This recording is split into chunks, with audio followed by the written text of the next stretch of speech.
Hola, ¿qué tal? ¿Cómo estáis todos, amigos, hermanos? Bueno, me dirijo especialmente a Natanael porque hemos intentado hacer un directo sobre este tema y no hemos podido hacerlo. Entonces, él tuvo en su canal, en defensa de mi fe, a nuestro hermano ex miembro de la iglesia y actualmente católico, Jova, y le hizo una entrevista. Y bueno, creo que hay algunas cosas que son imprecisas, incorrectas, y he preparado este vídeo para contestar y responder al respecto. Por lo tanto, Natanael, gracias por toda tu ayuda, tu colaboración en todas las cosas, y esto va a servir, creo yo, espero, para aclarar algunos puntos que no fueron correctos. A ver, Jova cuenta su propia historia. Por supuesto, toda historia personal es respetable porque cada uno vive su vida de una manera y no podemos nadie juzgarla ni corregirla. Pero sí matizar algunos puntos y dar mi propia experiencia personal sobre los mismos temas, con lo cual pues a lo mejor podemos ver otra perspectiva, otra forma de ver las cosas. Él cuenta esa historia, que dice que se bautizó su madre cuando él tenía 3 años, creo recordar, y vivió toda su infancia y juventud en la iglesia, que fue activo y creyente de todas las cosas, que hasta fue misionero de tiempo completo, y que conocía y amaba la doctrina de la Iglesia de Jesucristo de los Santos de los Últimos Días y que la defendía hasta los 28 años, que parece ser que eh, eh, conoció algunas otras cosas y le hicieron cambiar de parecer. Bueno, aquí yo quiero matizar algunas cosas. Conocer y creer no significa estar convertido al Evangelio. No es lo mismo conocer o creer que estar convertido al Evangelio de Cristo.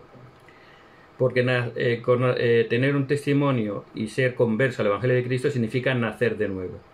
Y para hacer nacer de nuevo hay que pasar un proceso bastante importante y bastante significativo. Y esto es difícil para una persona que se ha criado en la iglesia, porque como no ha conocido prácticamente otra cosa ni ha podido comparar, pues lógicamente es difícil nacer de nuevo si no sabes lo que estás haciendo. Nosotros, yo, que nací en otra iglesia, la iglesia católica, justo al revés que Jehová, pues sí podía comparar con mis 14 años lo que estaba escuchando de la iglesia de Jesucristo y lo que había vivido como católico. Por lo tanto, tenía esa capacidad de realmente llegar a distinguir, a conocer y a valorar un testimonio del Espíritu y nacer de nuevo exactamente como dicen las Escrituras. Porque claro, la iglesia es buena, la iglesia tiene principios bíblicos, tiene principios morales, y todo lo que es bueno viene de Dios, como cualquier otra iglesia. Un protestante, un presbiteriano, incluso un musulmán que viva su religión de paz y de amor y servicio a los demás, pues creerá que está en la verdad, porque todo lo bueno viene de Dios. Y si tú vives lo bueno de tu religión, lógicamente estás haciendo lo correcto y te sientes bien y sientes que es la verdad, porque da buenos frutos. Es que hay un paso más allá, ese sería el primer escalón. Como hablábamos en el debate de la idolatría, ese sería el primer escalón de cualquier persona, cualquier iglesia que sea buena, que enseñe principios morales y correctos, se va a sentir bien y va a creer que es la verdad, porque es lo único que conoce. Realmente no ha podido comparar. Pero hay mucha diferencia entre sentirse bien y tener un testimonio del Evangelio, una revelación personal, y convertirse al Evangelio. Hay una gran diferencia. Porque, como he dicho, la iglesia nuestra promueve la moral, la salud, el deporte, las artes, los estudios, una diversión sana, el servicio a los demás, y eso da buenos frutos y la persona que está en la iglesia se siente bien. Pero eso no es estar convertido, eso es estar convencido, porque estás viviendo los frutos. Pero cuando llega la prueba de la fe, cuando llega el momento de empezar a ver otras cosas o conocer otras cosas, ahí es cuando se muestra si realmente estás convertido o solamente has estado convencido. Porque, como dice la Escritura, cuando estás fundado en la roca de Cristo, vienen las tempestades y los aguantas. Pero si no estás fundado en la roca de Cristo, viene la tempestad y tira la casa, porque no estaba fundada sobre la roca. Por eso yo creo, en mi entender, por lo que he visto con Jova y con muchísimas otras personas, cuando llega el momento de que ven otras cosas y se confunden, si no han tenido realmente un testimonio, si no han estado convertidos al Evangelio, normalmente se alejan, porque no tenían esos principios, que ellos sí creían y lo han vivido con sinceridad, pero realmente no tenían esa conversión al Evangelio. Estaban a gusto, estaban como correctos, pero les faltaba tener un conocimiento personal, conocer a Cristo personalmente y conocer la obra de Cristo en estos últimos días a través de la restauración de su iglesia. Luego empieza a hablar un poco de la iglesia, dice que rechazamos el apelativo de mormón porque el presidente Nelson ya desde los años 80, cuando fue llamado como apóstol, ya hablaba en contra de que usáramos demasiado ese apelativo y que cuando ha llegado a ser presidente pues lo ha impuesto, ¿no? Y que dice que el presidente Nelson decía que era un triunfo de Satanás que usáramos la palabra mormón en lugar de santo de los últimos días, porque había un nombre revelado a la iglesia que es la iglesia de Jesucristo de los santos de los últimos días. Eso es lo que él dice y mi respuesta es que, mira, el Señor elige a sus profetas conforme a sus habilidades.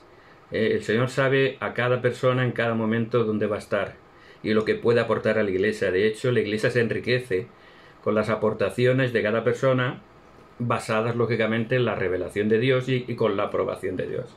El profeta Nelson nos ha hablado del nombre de la iglesia correcto.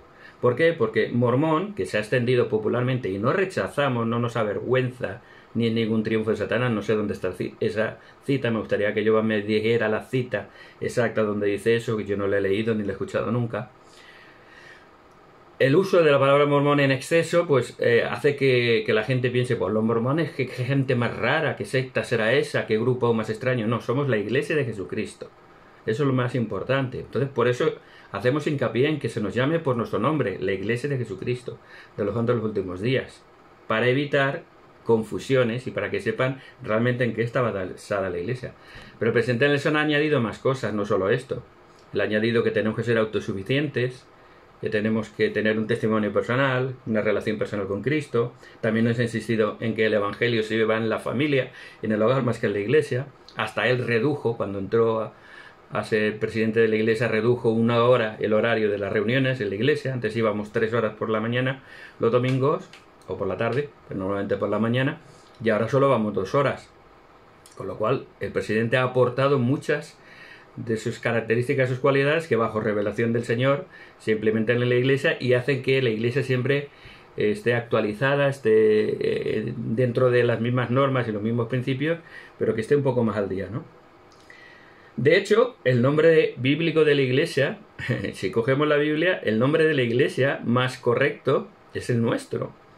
No hay ninguna otra iglesia que se llame como lo dice la Biblia. Por ejemplo, nombre de la Biblia, en Mateo 17:18 dice: sobre esta roca edificaré mi iglesia. Está hablando Cristo, es decir, mi iglesia. La iglesia es de Jesucristo. Mi iglesia, y está hablando Cristo, es la iglesia de Jesucristo. Y Pablo, en 1 Corintios 14:33 dice: Dios, que es un Dios de paz, como en todas las iglesias de los santos. Qué curioso, ¿verdad? El nombre más bíblico es la iglesia de Jesucristo de los santos. Nosotros, como estamos en los últimos días, el Señor dijo de los santos de los últimos días para diferenciarnos de los santos de la iglesia primitiva o de los primeros días del cristianismo. Por lo tanto, el nombre correcto bíblico es la iglesia de Jesucristo de los santos y ahora de los últimos días. Así es que más nombre bíblico y correcto no puede haber. Díganme dónde aparece otro nombre. Tengo un vídeo, pueden buscarlo en mi canal, donde hablo de esto y hago las comparaciones. Luego él dice también que la iglesia de Jesucristo no es como la iglesia primitiva del primer siglo, que Dios no cambia, y menciona el tema de la poligamia, el sacerdocio para las personas de color, y que desobedecimos a Dios por presiones sociales al cambiar estas cosas, y que nosotros creemos en un Dios bipolar. Eso es lo que él dice. Bueno, yo le respondo, Dios no cambia, sus doctrinas no cambian, pero él sí puede cambiar algunas cosas porque él es Dios y tiene todo el poder para hacer las cosas. Y además es un Dios de misericordia y amor, y trabaja en función de nuestra receptibilidad a su palabra y a sus consejos.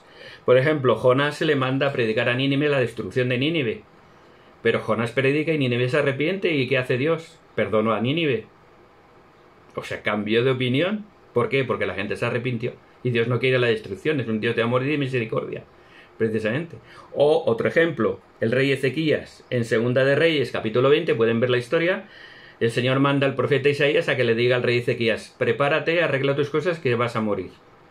El rey Ezequías se arrepiente, ora, le pide al Señor, y aun saliendo por la puerta Isaías recibe otra revelación del Señor, le dice: vuelve y dile a Ezequías que le doy 15 años más de vida. Ahí vemos que Dios cambia. ¿Pero por qué? Porque está reaccionando con amor y misericordia a sus hijos que se arrepienten.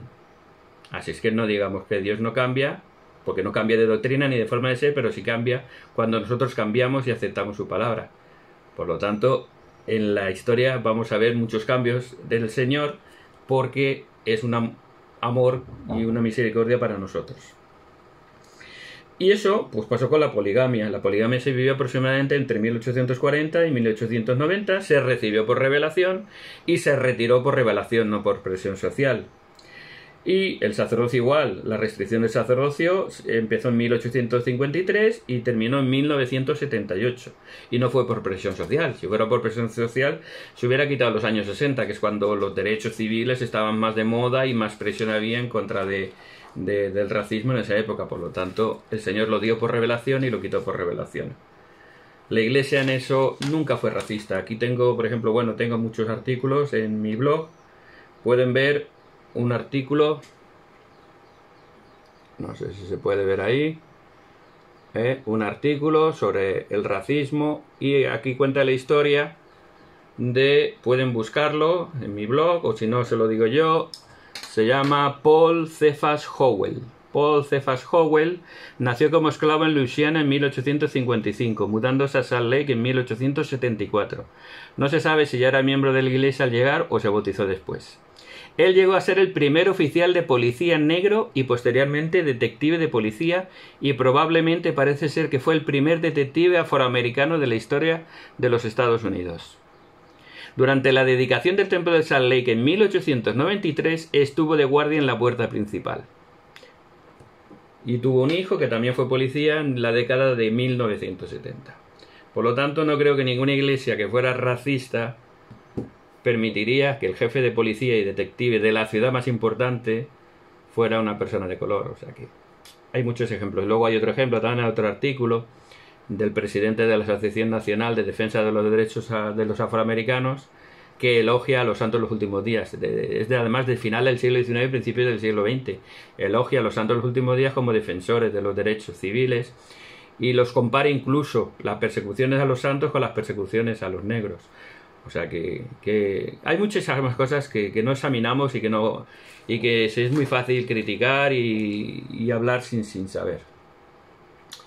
Luego decía, ¿no?, que la Iglesia de Jesucristo no es igual a la primitiva. Bueno, pues y tuve un debate con un gran católico bien preparado, Boris Soto, lo tienen en mi canal, donde creo que le demostré con bastante evidencia de que realmente la Iglesia de Jesucristo es exactamente igual que la Iglesia primitiva, mientras que la Iglesia católica tenía muchísima diferencia. He hecho luego otro vídeo también con 37 diferencias, bastante importantes la mayoría, de que demuestran de que no tiene que ver nada la Iglesia católica con la del primer siglo, mientras que la Iglesia de Jesucristo de los santos de los últimos días sí que tiene todos los principios y cualidades y características de la Iglesia que vemos en el Nuevo Testamento.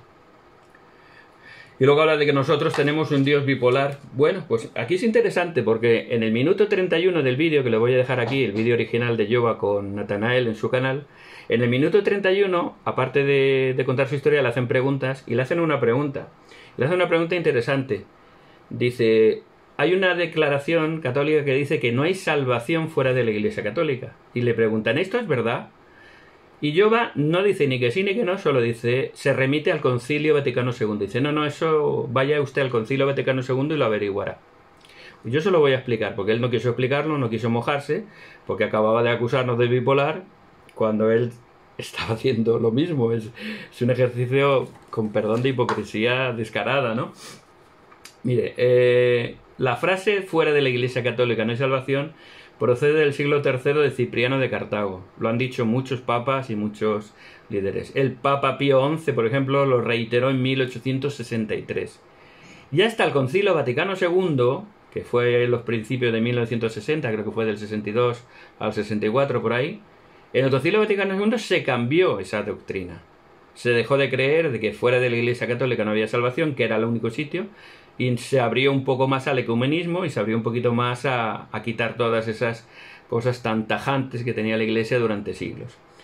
Por ejemplo, dejaron de condenar a los protestantes, que los tenían condenados al infierno, dijeron que eran hermanos separados, pero que tenían posibilidad de salvación. Se pidieron perdón con los ortodoxos, la Iglesia ortodoxa griega, toda la Iglesia oriental, se perdonaron las autoexcomuniones, se habían excomulgado mutuamente en el siglo XI, y a quienes levantaron esas excomuniones en el siglo XX, y reconocieron a otras iglesias como que tenían parte de la verdad y por lo tanto parte de la salvación. Ahí está ese cambio. ¿Dónde está el Dios bipolar?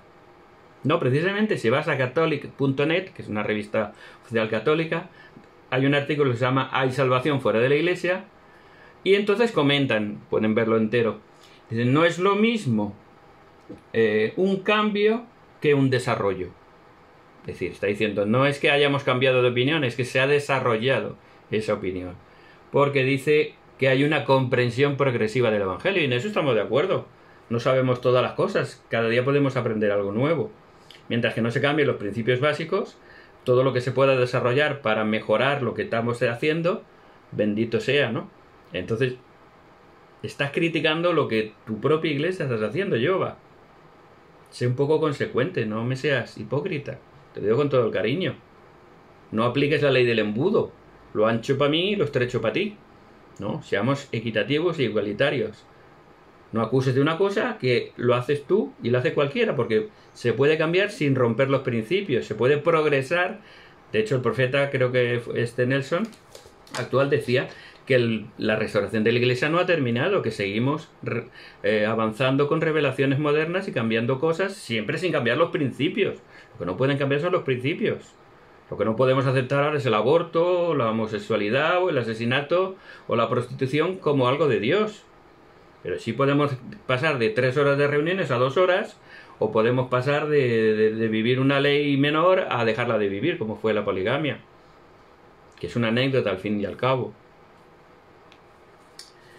En fin, dice también él que confiamos en los sentimientos y que no estudiamos las escrituras. Bueno, pues te voy a citar algunas escrituras que están en las revelaciones modernas.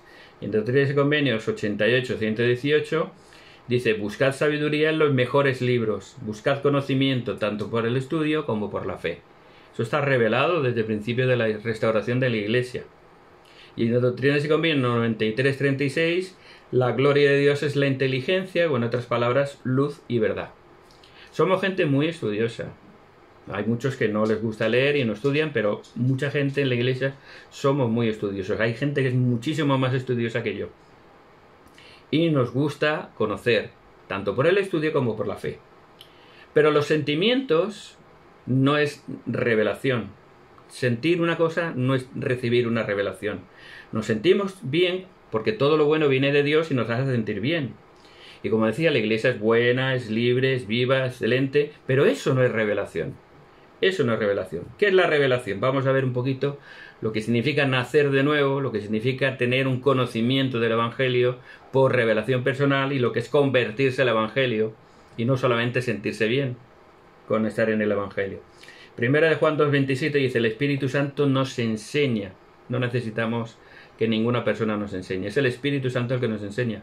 A veces se utilizan maestros, discursantes, hermanos que nos enseñan a través del Espíritu y podemos aprender a través del Espíritu. Pero fíjate que la única iglesia que cumple con lo que dice el Nuevo Testamento de recibir el Espíritu Santo por imposición de manos para recibir el don, la compañía completa del Espíritu Santo es la Iglesia de Jesucristo.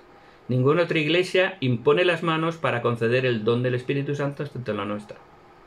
Fíjate qué curioso. O en Lucas 24, 31, 32, cuando se relata la resurrección de Cristo y unos discípulos van camino de Emaús y se encuentran con él pero no lo reconocen, cuando al final abren los ojos, porque era Cristo resucitado pero no lo reconocen porque tenían los ojos vedados, dice, abren los ojos y ¿qué dicen? ¿No ardía nuestro corazón mientras nos hablaba y cuando nos abría las Escrituras? Ese ardor de corazón, ese ardor de pecho es el testimonio del Espíritu, es la revelación de Dios. Eso es lo que nos hace diferente a un simple sentimiento o a una simple emoción, que es bonita, pero es la base, es lo mínimo. De ahí hay que llegar al otro lado. Si no, te quedas simplemente en una persona convencida y no convertida. Y lo tenemos en más revelaciones. Doctrinas y Convenios 8, 2, 3 dice, hablaré a tu mente y a tu corazón por el Espíritu Santo. Este es el Espíritu de revelación. O Doctrinas y Convenios 9, 8. Debes estudiarlo en tu mente y preguntarme. Si está bien, sentiré sentirás que está bien y sentirás un ardor en tu pecho. Por lo tanto, el Señor nos dice que le preguntemos y que busquemos la respuesta. No nos conformemos con, ay, qué bonito es esto, qué bien estoy. Pues tiene que ser verdad porque me siento muy a gusto. Ese es el principio, pero eso es lo que cree un niño. Y cuando maduramos tenemos que aumentar ese conocimiento a revelación personal. Y eso solo se consigue con tiempo y con esfuerzo. Y con buscar realmente la guía del Espíritu en tu vida.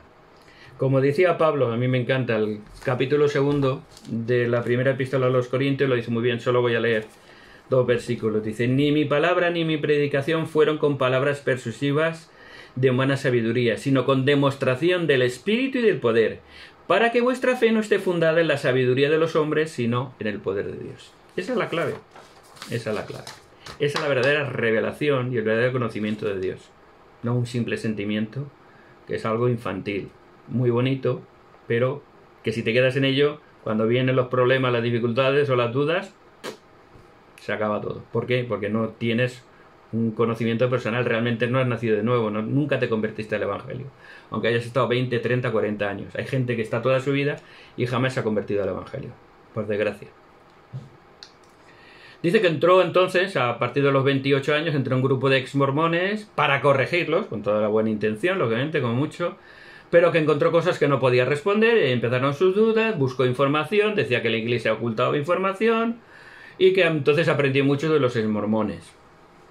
Y que él entonces preguntó a sus líderes y solo encontró gente que lo rechazó, lo bloquearon sus amigos y al final los comulgaron.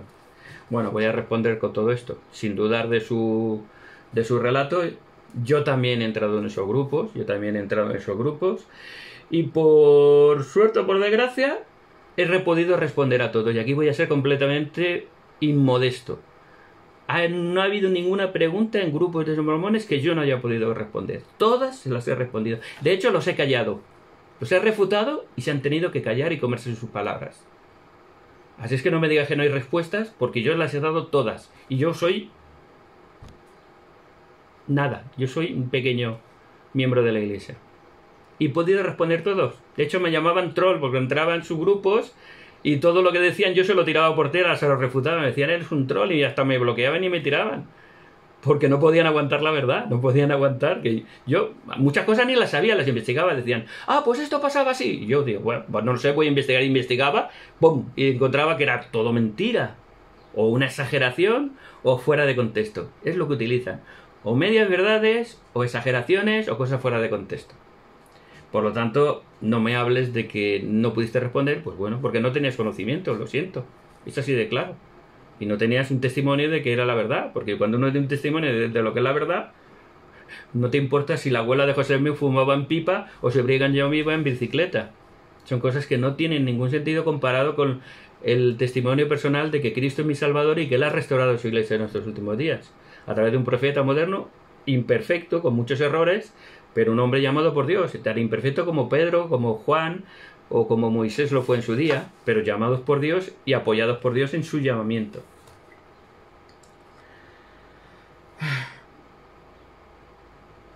Ellos, como he dicho, usan engaños y falacias, y bueno, cuando tú vas a consultar a uno que es opositor a tu iglesia porque ha sido miembro o porque es de otra iglesia y te está buscando convencer de que estás en error, pues es como preguntarle a Himeneo y a Fileto, que aparecen en las escrituras como opositores al verdadero evangelio.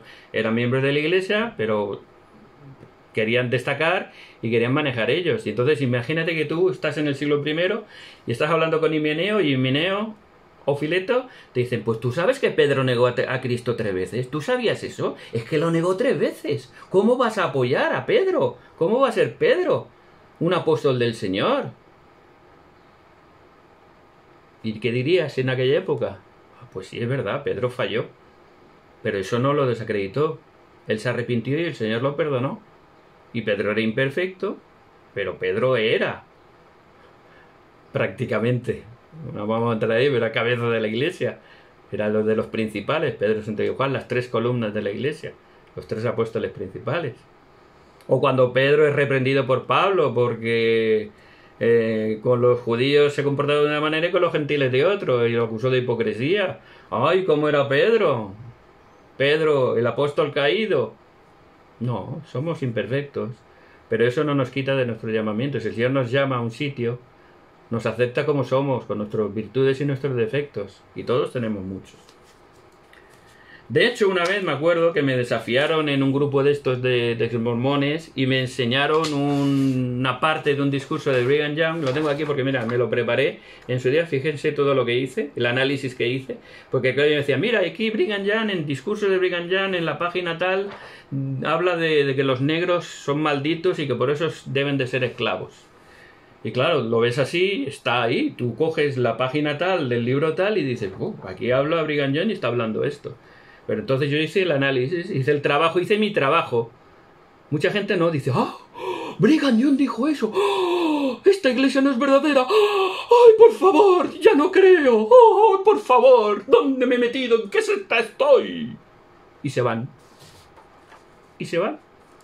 Pero yo hice mi trabajo, porque yo sé que esta iglesia es verdadera y debe de tener toda una explicación. Y efectivamente analicé el contexto, vi los antecedentes, vi de dónde venían y vi las páginas anteriores, que eso no lo dicen ellos. La página 111, sí, aparece una frase, la que Brigham Young está hablando, parece a favor de que los negros son inferiores y que deberían ser esclavos. Pero está ironizando. Es una ironía. ¿Sabes lo que es una ironía? Decir lo contrario de lo que se piensa. Pero claro, los ex y los anti utilizan esa frase fuera de contexto para decir, ¿ves? Aquí está diciendo Brigham Young esto. Y estaba ironizando, que una ironía, un sarcasmo, es decir lo contrario de lo que se piensa. Y si te vas a la página anterior, lo dice claramente. Los negros son exactamente igual que nosotros, tienen los mismos derechos y tal. Pero claro, eso se lo callan. Y yo se los tiré por la cara y se callaron. Ahí yo, fue una de las veces que los callé. Esto fue hace 10 años o por ahí, al principio de cuando empezaban las redes sociales y tal. Por lo tanto, llevemos cuidado, no seamos tan crédulos, no tengamos el testimonio tan débil que cualquier cosa que nos presenten creamos que tienen verdad y creamos más a los a Himeneo y a Fileto, creamos más que a Pedro o a Pablo. Dice que la iglesia esconde información. ¿Cuándo hay escondido información? Mira, no lo tengo aquí, pero yo tengo un libro que se llama La iglesia restaurada, de William E. Barrett. Yo tengo la edición de 1974 en español y creo que desde los 50 a los 60 en inglés. Ahí está explicado todo. Lo que pasa es que si tú no tienes el libro ni te preocupas por leer, pues dirás que la iglesia oculta cosas. Pero es porque no has hecho tu trabajo, porque no has investigado, porque no has buscado libros. La iglesia no ha escondido nunca nada. Lo que pasa es que antiguamente solo podías ir a una biblioteca. Yo recuerdo libros antimormones desde que me bauticé, folletos antimormones desde que me bauticé en los 70. Pero luego llegó Internet y sí, claro, ahora lo tenemos todo a la mano. Pero no significa que estoy de acuerdo. Y de hecho la iglesia ha hecho hasta los Joseph Smith Papers, ha sacado todos los diarios, ha publicado 27 tomos, que yo no sé quién se los leerá, yo no me los he leído, ni creo que me los pueda leer, porque son 27 tomos con todo lo que han podido encontrar acerca de José Smith, cosas que estaban ahí guardadas que nadie leía, como la historia documental de la iglesia. ¿Quién se ha leído la historia documental de la iglesia? Están ahí en una biblioteca, pero creo que son 8000 páginas. ¿Quién se ha leído eso? Yo no me lo he leído, ni necesito leérmelo para saber que la iglesia es verdadera. Ahora, siempre hay alguno que va, busca, mira, aquí pone esto. Claro, tienes ya que buscar, ver el contexto, antecedentes, ver lo de antes, lo de después, para entender lo que te quiere decir. Y ponerte en situación histórica y ver qué pensaban, qué creían en aquella época, qué era lo normal en aquella época. No juzgar un dicho del siglo XVIII, del siglo XIX, con una mentalidad del siglo XXI. Hay 200 años de diferencia. En 200 años hemos cambiado mucho. Pero en fin. Y luego dice eso, que la iglesia ahora sí que está dando información. Claro, no, ahora está publicando cosas para que no haya confusiones, para que no nos acusen de nada. Y luego dice él que lo acusaron, que cuando preguntó lo acusaron de apóstata y los comulgaron. Pues yo no lo sé, la verdad, es que son muy estrictos. Hablé con él, la semana pasada estuve hablando en privado con él, comentando para que me explicara bien esto, para no dar una opinión, porque no habla mucho, en la entrevista con Natanael no habla mucho, y le pregunté en privado, me estuvo contando, sí, que preguntó, que le dijeron que no dudara, que tal, y que eso era apostasía, y que por preguntar los comulgaron. Yo no lo he visto en mis 48 años de miembro de la iglesia, no he visto nada parecido. He oído en escuela dominical muchos decir que no creen cosas y nadie ha tomado ninguna represalia, han seguido siendo miembros. Hay gente que tiene dudas y las dudas son razonables. Tengo un artículo publicado en mi blog sobre las dudas del presidente Ox, que preguntar no es ningún pecado, que tenemos el derecho a preguntar y los líderes deben de responder. Si no saben, tienen que buscar respuestas. Esta es una iglesia con un clero laico. No estamos formados ni somos profesionales del sacerdocio. Por lo tanto, lógicamente, pueden haber errores. Y yo creo que con él, porque yo, por lo que me dice, ellos son muy estrictos. En su país eran muy exagerados, eran muy estrictos. Aquí en España yo no lo he visto, en América lo poco que está no lo he visto, en Argentina que vive un año no he visto nada de esto. Respeto su eso, pero mire, por ejemplo, hablando con él le dije, ¿te hicieron un tribunal y te excomulgaron por esto? Y digo, mira, apostasía significa alejarse de la iglesia. Aquí le comenté, hay un caso particular y lo verifiqué y se lo dije.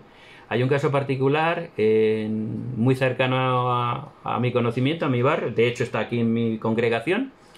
Un hermano, que su mujer era miembro, se bautizó él, pero bueno, son de estos que se bautizan que después no lo sé por qué se ha bautizado. Pero quiso bautizarse, lógicamente no se le impide a nadie bautizarse. Pero a los 6 meses o así se dejó la iglesia. Dejó de venir y entonces empezó a estar con los testigos de Jehová. Creo que hasta se bautizó con ellos. Estuvo como 5 o 6 años, luego ya creo que también se lo ha dejado. Pero estuve mirando, digo, mira, voy a mirar los archivos, porque tenemos acceso a los archivos de nuestro barrio, y voy a mirar a ver si está su nombre todavía en los registros. Y efectivamente ahí estaba. Entré en el directorio de mi barrio y ahí está su nombre. No se le ha tomado ninguna medida, porque si cambiara, y eso sí que sería teóricamente un caso de apostasía flagrante. O sea, te dejas la iglesia y te vas a otra y te conviertes en otra. Yo los he visto predicar con los TJs en la calle, o sea que era evidente y público. Esto es un pueblo pequeño, aquí no hay mucha gente, es que aquí nos conocemos todos en nuestro barrio, ¿no? Y nadie tomó ninguna medida. Yo no sé qué tipo de líderes tienes en tu rama, o sea, muy exagerado, muy estricto, o ignorantes. Pero en fin, es tu historia, te la reconozco, pero para mí es un caso atípico, no creo que sea lo común, por lo menos aquí. Si en otros países a lo mejor son más exagerados, más estrictos, vale. Luego habla del templo, que es un lugar sagrado, pero dice que es una copia del templo masónico, que se han hecho bautismos por Hitler, por Bob Marley, porque los bautismos, cuando se hace un bautismo por una persona, automáticamente te libera de la prisión espiritual y pasas a la gloria y demás. Vamos a contestar un poquito a esto. Primero, el templo, por supuesto, es un lugar sagrado, no es un lugar secreto. Antes de dedicar un templo se abre y la gente lo ve. El templo de Madrid en el 99 que se inauguró estuvo 15 días abierto y lo visitaron 100.000 personas, entraron a verlo y hicieron un tour por todo el templo. No hay nada escondido. Pueden ver fotos en internet, pueden ver fotos del templo, de las salas, de los cuartos del templo, de sus decoraciones. No hay nada secreto, pero las ordenanzas son sagradas y se deben de respetar como sagradas. Porque es un lugar de oración, es un lugar de ordenanzas por los vivos y por los muertos. Y entonces se hacen ordenanzas que tienen efecto en toda la eternidad.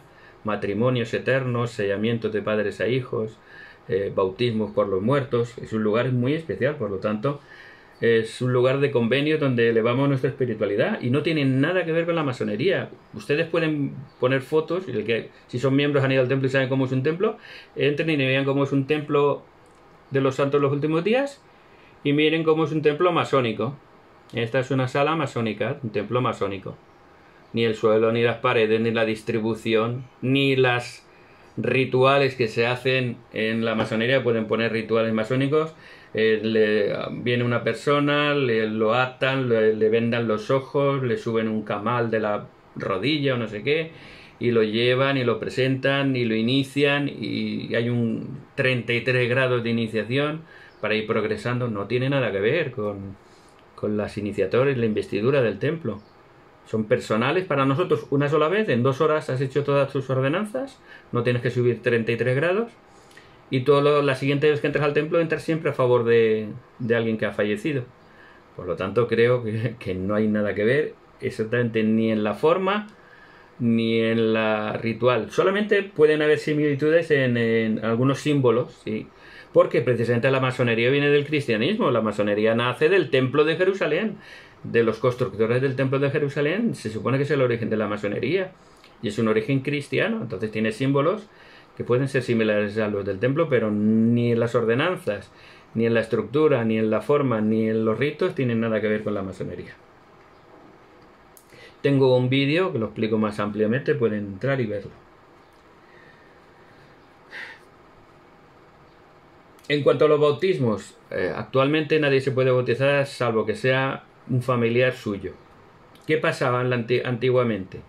Pasaba que sí, personas probablemente, aunque me han enviado capturas de pantalla de Family Search, que es donde está, y me han enviado justo de Hitler y Bob Marley y pone que no hay datos disponibles. No sé si lo hicieron o no lo hicieron, pero ahí no consta que lo hicieran actualmente. A lo mejor lo hicieron y luego se tiró para atrás, no lo sé. Como no lo sé, no lo voy a afirmar, yo no afirmo gratuitamente, porque yo si no tengo un dato no lo doy. Pero lo que sí que sé es que muchas personas, cuando acababan su genealogía particular y deseaban hacer el bien a todo el mundo, ¿qué hacían? Pues buscaban gente. De hecho, sí, se bautizaron por todos los presidentes de Estados Unidos. ¿Por qué? Porque conocían nombre, fecha de nacimiento, lugar de nacimiento y fecha de defunción. Y tenían los datos para hacer las ordenanzas. Sus nombres completos, sus antepasados. Es decir, se podía investigar y averiguar porque eran personajes históricos. Con un personaje histórico se pueden conseguir los datos para poder realizar las ordenanzas. Entonces, que alguna persona lo hiciera por Hitler, por supuesto, que lo hiciera por supuesto, por personas notorias, por Bob Marley o por Jacques Rousseau o por Molière, no lo sé. Las personas en su afán de hacer el bien pueden hacer algunas cosas. ¿Qué pasó? Y aquí viene esto, sí que es verdad. Durante un tiempo empezaron a coger las listas del holocausto de todos los judíos que fueron asesinados en el holocausto nazi y empezaron a hacer bautismos por todas las víctimas del holocausto, por los 6 millones de judíos. Como sí que habían listas con nombres y tal, algunas personas se dedicaron a coger esas listas. Entonces el pueblo de Israel puso una queja a la iglesia diciéndole que era ofensivo para ellos que ellos, siendo judíos, nosotros realizáramos una ordenanza cristiana a su favor. Entonces la iglesia a partir de ese momento dijo, pues se acabó.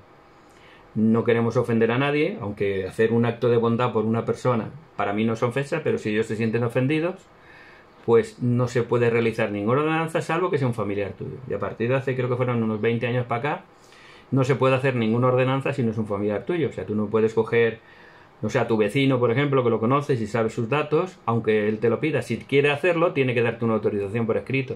Es decir, oye, haz mi genealogía de mis antepasados y realizar las ordenanzas. Si te lo da por escrito, puedes hacerlo.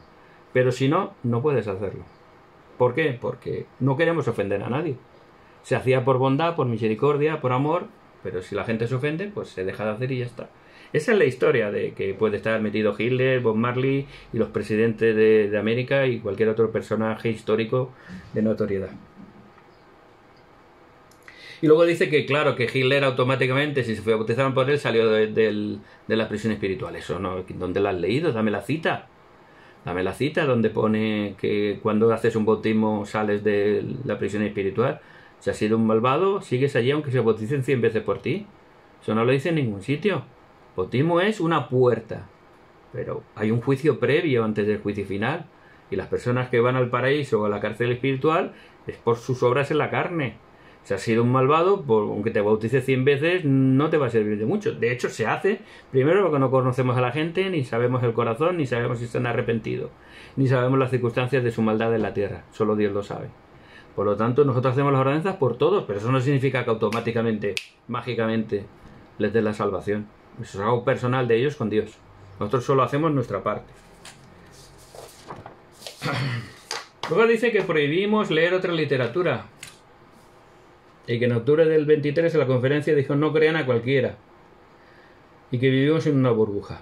Bueno, dame la cita donde dice que prohibimos leer otra literatura. Te acabo de leer Busca sabiduría en los mejores libros, una revelación de 1838 o 1836, no recuerdo exactamente. 1833. ¿Dónde está la cita que prohibimos leer literatura? Sácamela. En octubre del 23, no crean a cualquiera. Es que no dice ni quién ni cuándo. Dame la cita para ver el contexto. Pero es igual esa frase, me quedo con la frase. Es que si eres tonto. Si crees a cualquiera eres tonto, yo creo que es una frase bastante normal.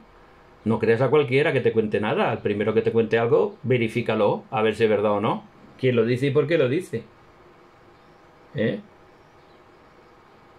De hecho, en la Biblia se elogia a los bereanos, en Hechos, no me acuerdo el capítulo, 17, 18 creo que es.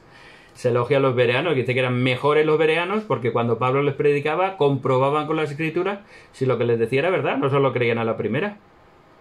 Comprobaban y verificaban con las escrituras que lo que Pablo les estaba enseñando era correcto y coincidía con las escrituras. Y se les elogia por estudiar más, no creer en lo primero que les cuenten, ¿no? Por lo tanto, yo creo que es una tontería. ¿Y burbuja? ¿En qué burbuja vivimos? Si nosotros estamos integrados en la sociedad, si vamos a la iglesia una vez a la semana, 2 horas. No somos como los grupos de depresión que están todos los días haciendo algo y que no salen de su iglesia, los grupos coercitivos. Nosotros somos una iglesia que 2 horas el domingo y entre semanas, si tienes algún llamamiento, te preparas una clase o asistes a una reunión, si estás en la primaria y tal, para una vez al mes, una reunión de media hora. El obispo sí que se reúne toda la semana con sus consejeros para analizar los problemas y las circunstancias de cada miembro, 1 hora más. O sea que, ¿cuántas horas gastas en la iglesia? ¿Y el estudio personal? Claro, pero la Biblia la tenemos que leer todos, ¿no? Y la leemos en familia. La verdad es que no lo sé. De hecho, tengo un artículo, pueden ver aquí, que este es un artículo, está publicado en mi canal. A ver... Internet, el uso de Internet. Es un consejo que se dio en una revista de la Iglesia el 30 de marzo de 2019. Yo lo publiqué en esa fecha, más o menos. 7 formas de reconocer una mala búsqueda de información sobre el Evangelio. Se está hablando de, te da consejos. No te dice, te prohíbe que veas, simplemente te da consejos para que no seas tonto y caiga. Saber quién ha escrito las cosas, qué normas espera que cumplan, por qué lo escribieron, presta atención al tono, consejos de cómo tienes que hacer, no creerte lo primero, cómo se acumula, hasta qué está escrito, compáralo con otras cosas, el contexto que estás viendo y a finalizar tu propio, hay muchos consejos y busca una fuente correcta y compara. Es que yo no sé dónde está la prohibición. ¿Dónde está la prohibición? ¿Dónde está la burbuja? ¿Dónde está...? En fin. Luego dice... Perdón, estoy haciéndolo un poco largo. Pero aún quedan 2 o 3 temas muy interesantes. ¿Qué pensamos de la Iglesia Católica? Dice que le hemos criticado mucho, que la Iglesia ha criticado mucho a la Iglesia Católica. Yo no recuerdo que se haya dicho así. De hecho, si buscas la Iglesia, la abominable... No hay una cita, en el índice te manda a buscar diablo, iglesia del diablo. Y en la iglesia del diablo, la definición que da, el índice que publica la iglesia oficialmente es: la iglesia del diablo es toda organización inicua y mundana sobre la tierra que pervierte el evangelio puro y perfecto y lucha contra el Cordero de Dios. No hay otra definición. No hablamos ni de los católicos ni de los protestantes. Grupo y organización que vaya en contra de Cristo y de los principios del Evangelio. Eso sería la iglesia del diablo. No una iglesia en concreto, sino cualquier grupo que va en contra de los principios del Evangelio. Si tú quieres ver más allá de ahí, pues vale. José Smith, de hecho, defendía, no lo tengo aquí porque tengo ya la mitad de las cosas guardadas, pero en su enseñanza del profeta José Smith hay muchas citas que él defendía la libertad de religión. Decía que era capaz de morir para que un presbiteriano pudiera practicar su religión. Ponía, y que cualquier persona tiene derecho a creer lo que quiera y como quiera. Y habla de la primera visión, claro. En la primera visión no se condena a ninguna iglesia. Se dice que todas las iglesias están en error porque enseñan como mandamientos principios de hombres. No está diciendo que sean enemigas, que sean del diablo, que haya que destruirlas. Simplemente está diciendo que todas las iglesias están en error. Y que por eso se necesitaba una restauración.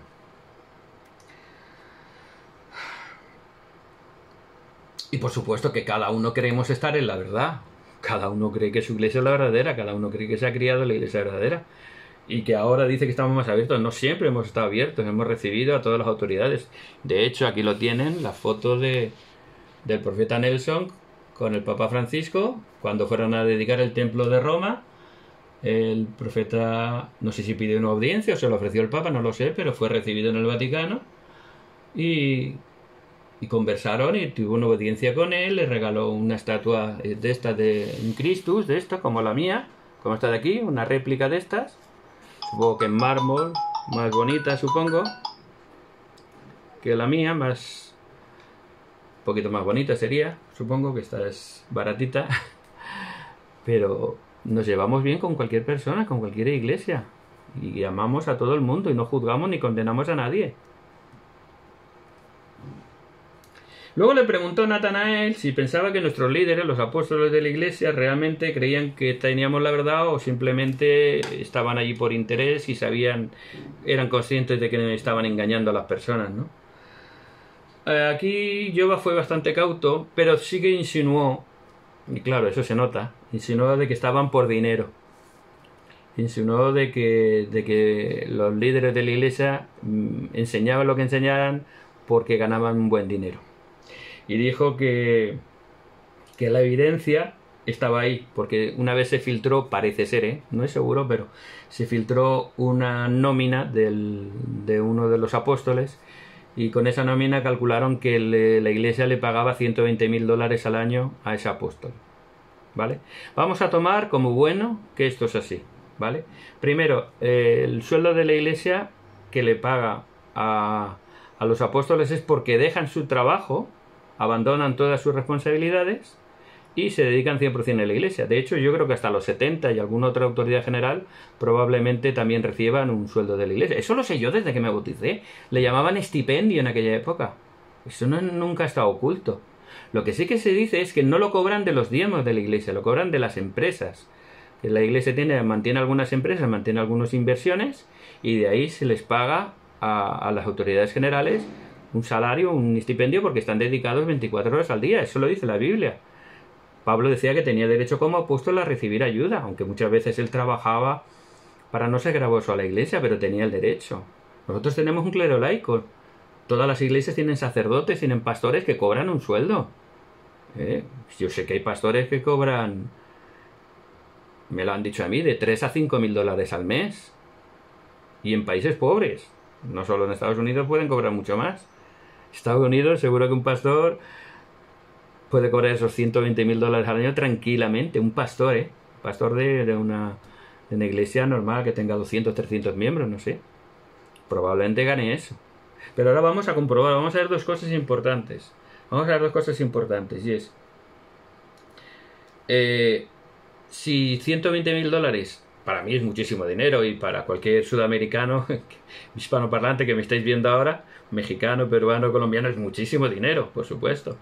Pero en Estados Unidos no es tanto dinero y vamos a verlo, vamos a ver realmente qué es. Primero vamos a ver si es mucho y vamos a ver si han mejorado, porque todos los líderes de la iglesia son profesionales, todos somos profesionales. Yo soy contable, me he ganado la vida como contable. El presidente Nelson era cirujano, el otro apóstol, creo que es Rasban, es también otro cirujano cardíaco. El Dergón era político, trabajaba para la ONU, creo. El Elder Usdor era piloto de aviación y jefe de pilotos, entrenador de pilotos. El Elder Ox era juez de la Corte Suprema de Utah. Eran gente con su carrera profesional y muy buena. Vamos a ver si mejoraron, porque si hubieran mejorado, dirían, pues sí, por interés, como dice el refrán, por el interés te quiere Andrés. No, pues sí, me interesa ser apóstol porque gano más que ganaba antes. Pero vamos a ver. Primero vamos a ver si $120.000 al año es mucho dinero o no es mucho dinero en Estados Unidos, siempre, comprendamos, en Estados Unidos. Y solo pueden buscarlo en Google, yo lo he hecho, he buscado en Google. El sueldo medio de un arquitecto en Estados Unidos es $191.000. El de un médico promedio, $130.000. Un camionero gana $90.000 al año. Un catedrático de universidad, $175.000 al año.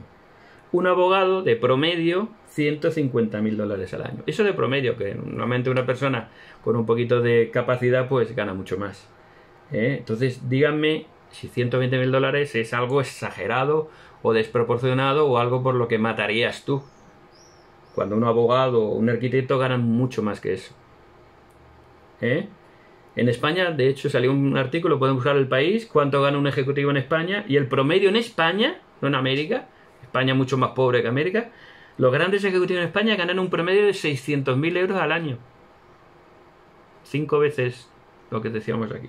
En España. Bueno, ya sabe que aquí cualquier político lo colocan en una empresa de energía y tal y le dan 200, 300.000 dólares al año tranquilamente. Y eso como asesores nada más. Bueno, ahí hay mucha politiqueo, pero que los sueldos son eso. Y estamos hablando de 120.000. Y ahora lo más importante. ¿Cuánto ganaban antes de dejarlo todo por ser apóstoles de la iglesia y dedicarse 100% a la iglesia? La presidenta Nelson era uno de los mejores cardiólogos de Estados Unidos. Fue de los que participó con la máquina de cardiopulmonar para hacer operaciones a corazón abierto. Fue de los primeros que participó con esa máquina, participó en su funcionamiento y fue el primero que en Utah hizo una operación a corazón abierto con esa máquina, que derivaba la sangre y la hacía circular mientras operaba en el corazón latiendo. He investigado y un cardiólogo de la reputación del presidente Nelson podía ganar en aquella época $1 millón al año. Buen negocio cambiar un sueldo de $1 millón al año por 120.000, ¿verdad? Es un negocio redondo. Como he dicho, el presidente Oaks era presidente o miembro de la Corte Suprema de Utah, juez. Un juez gana al año en Estados Unidos unos 250.000 dólares. Buen negocio hizo a cambiarlo por 120.000. Presidente Bednar era catedrático de la Universidad BYU. No sé exactamente lo que cobraba, pero he estado mirando las universidades públicas de Estados Unidos, no las privadas, que suelen ganar más, aunque Brigham Young es diferente, es una universidad de la iglesia y es más económica, supongo que cobrarán menos, pero las universidades públicas de Estados Unidos cobran 800.000 dólares los catedráticos, los rectores de la universidad. Y el presidente Ausdorf, que me he dicho que era piloto de Lufthansa, que luego llegó a ser entrenador y líder y tal, o sea, mucho más. Un piloto normal, piloto de aerolínea, de volar de Nueva York a Frankfurt, cobra 225.000 dólares al año. Ausdorf debería cobrar pues el doble tranquilamente. Entonces díganme si comparado con otras profesiones 120.000 dólares es mucho, y comparado con lo que la mayoría de los líderes de la iglesia ganaba antes, han ganado o han perdido dinero por aceptar el llamamiento de apóstol. Así es que no juzguemos tanto, no insinuemos tanto y no hablemos tanto, porque yo no voy a hablar de otras cosas, ¿no? Pero aquí el presidente de la Conferencia Episcopal de España, hace unos años, se reformó, tiene un ático en Madrid, valorado en varios millones, y solamente se lo reformó y le costó 900.000 dólares, 900.000 euros le costó la reforma. Además dijeron que era dinero que habían sacado de Cáritas, o sea que vamos a dejar de hablar de estas cosas, ¿vale? Luego habla ya para finalizar del crecimiento de la iglesia, que le comentaron, le preguntaron que la iglesia estaba creciendo mucho, y él dice, pues sí, la iglesia crece mucho, pero las capillas están vacías, y aunque hay 17 millones de miembros en la iglesia, pues si lo dividimos por las congregaciones que hay, apenas hay 100 por cada... Bueno, eso es muy subjetivo, vamos a analizarlo. De hecho hay 17 millones de miembros en la iglesia registrados y unos 31.000 congregaciones. Si hacemos la división salen a 530 de promedio por congregación, y él dice que hay apenas 100. No sé dónde se saca ese dato, yo he visto congregaciones aquí en mi barrio, pues hay 150, 200, y en cualquier barrio de por aquí de Madrid menos de 150, 200 no hay, y España es de las más pobrecicas de todas. De hecho yo creo que es lo normal. Además, nosotros no somos un grupo coercitivo. Los coercitivos llevan todo, no falla ninguno, porque lo están obligando, lo están forzando. Nosotros es como la parábola del sembrador. La parábola del sembrador, ¿qué ejemplo pone? Yo que me gustan los números, siempre digo la palabra del sembrador son 3. Uno de 3. Uno cayó entre pedregales, otro cayó entre espinos y otro cayó en buena tierra. Es decir, 1 de cada 3 da buen fruto. Entonces, tener un tercio sería lo normal según la parábola. La iglesia, no lo sé exactamente los números, pero creo que está entre un 35 y un 45% de promedio de asistencia a la iglesia. Es decir, estaríamos por encima de la parábola del sembrador. Y eso es lo normal, porque no es un grupo coercitivo. Muchas personas no quieren venir, gente se desanima, como los padres de Jehová, que no van a la iglesia, pero se siguen considerando miembros de la iglesia, porque les gusta la iglesia y porque no entenderían estar en otro sitio, aunque no asistan. Pero se sienten miembros de la iglesia porque supongo que les gustó, y como religión, aunque no la practiquen, es la religión de su corazón, pues como le pasa a millones de personas. Si hablamos de números grandes, pues la Iglesia Católica es la más grande, por supuesto, eso nadie lo duda. Nosotros tenemos 17 millones de miembros y la Iglesia Católica, pueden buscarlo en Google, tiene 1.390 millones de miembros. Unos poquitos más que nosotros. Pero fíjense la asistencia, eso lo pregunté también a Google. Solo asisten a la Iglesia Católica el 5,3% cada domingo. El 5,3%. Luego hay un 22% que va de vez en cuando y un 73% que no va nunca. O sea, si contamos los que van cada domingo y los que van esporádicamente, estaríamos en un 27%. No llega ni al 33%, que sería el tercio. Mal cambio has hecho, Yoga, ¿eh? En estadísticas no te sale beneficioso. Pero bueno. Para finalizar, habla de la iglesia, lo que aprendió, las cosas buenas, me parece bien. Y nos invita a estudiar los padres de la iglesia, en especial Ignacio de Antioquía. Bueno, efectivamente, la iglesia es una iglesia buena, es una iglesia cristiana, 100% centrada en Cristo, centrada en la familia. No creemos en el infierno, no condenamos a nadie, no juzgamos a nadie. Creemos en un plan de salvación amoroso y misericordioso, con grados de gloria para todas las personas. Creemos en la educación, en las artes, en los deportes, en la autosuficiencia, en la salud, en la honradez, en ser buenos ciudadanos y en hacer el bien a todas las personas que podamos. Y invitar a todos a venir a Cristo. No forzamos a nadie, ni contamos historias, ni hacemos cursos bíblicos, ni comemos la cabeza a nadie. Invitamos a todos a venir a Cristo. Invitamos a leer y preguntar a Dios. Fíjese, ese es el desafío de la iglesia. Vengan, escúchennos y luego pregúntale a Dios si lo que le hemos dicho es verdad o no es verdad. Así de sencillo. Y es una iglesia buena. Y los padres de la iglesia, Ignacio de Antioquía y demás, que me van a enseñar. Lo primero que le preguntaría a Yoba es: ¿de qué siglo es el manuscrito más antiguo de Ignacio de Antioquía? Que le he preguntado a varios católicos y ninguno me lo ha dicho. Porque aunque sean del siglo II y III, esos padres de la iglesia, sus escritos no están originales. Son copia de copias y la mayoría del siglo V o VI en adelante. Del siglo VI en adelante había una corrupción tan grande y una manipulación tan grande que ponen en duda cualquier escrito del siglo II o siglo III. Cuando me demuestres que tienes un manuscrito de un padre de la iglesia del siglo II y que sea el manuscrito del siglo II, entonces podemos analizar qué decía. Porque además los padres de la iglesia se contradicen entre sí. Unos están a favor de una cosa, otros en contra de otra. O sea, hay completamente opiniones diferentes. Entonces, si estudias los padres de la iglesia, no sé cómo puede ser católico. Porque mucho de lo que creían los primeros, sobre todo los antenicenos, no tienen nada que ver con lo que cree la iglesia católica. Pero bueno, ese es otro tema que a mí no me interesa mucho, pero que por lo que oigo por ahí en muchos debates que veo, pues hay muchísimo que hablar, muchísimo que hablar. Lo que está claro es que todas estas contradicciones, todos estos cambios que vemos en la historia, lo que nos hacen comprender es que hubo una apostasía, que hubo un alejamiento de la verdad, que hubo una pérdida de la verdad, y por lo tanto era necesaria la restauración del Evangelio en estos últimos días. Era necesaria la restauración. Y yo testifico que la Iglesia de Jesucristo, los santos de los últimos días, es la Iglesia restaurada de Jesucristo sobre la tierra. Y les invito a venir y ver. Vengan y vean. Un abrazo.